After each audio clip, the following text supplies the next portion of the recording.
Welcome to வேட்டுகோப். நம் பிறப்பே ஒரு வெற்றி தானே.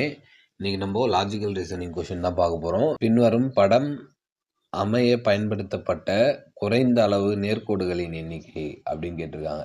இப்போ இந்த மாதிரி நேர்கோடுகள்னு கேட்டிருந்தா நம்மளுக்கு ஒரு லாஜிக் இருக்குது. ஹரிசாண்டல் லைன்லாம் ஆட் பண்ணிக்கோங்க. ஃபஸ்ட்டு எத்தனை இருக்குது? 1 2 3 4 மொத்தம் 4 ஹரிசாண்டல் லைன் இருக்கா? அடுத்தது லெஃப்ட் சைடில் எத்தனை ஸ்லாண்டிங் லைன் இருக்குன்னு பார்க்கணும். 1 2 3 4, அப்போது 4. அடுத்தது ரைட் சைடில் எத்தனை ஸ்லாண்டிங் லைன் இருக்குது அப்படின்னு பார்க்கணும். 1 2 3 4, அப்போது 4 + 4 + 4.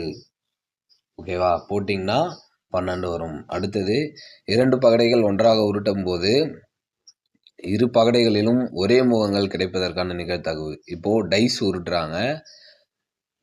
பகடைனா தாயக்கட்டை. அப்போது அதோட கூறுவெளி மொத்தம் எத்தனை அப்படின்னா 36.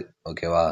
ஆனால் என்ன கேட்டிருக்காங்க, 2 பகடை உருட்டும் போது 2த்துலேயும் ஒரே நம்பர் கிடைக்கணும்னு சொல்லியிருக்காங்க. அப்படின்னா 1 1 2 2 3 3 4 4 5 5 6 6ன்னு வரணும். அப்போது அது மொத்தம் 6 வரும். அப்போது 1 6 6 6 36. ஆன்சர் வந்து 1/6.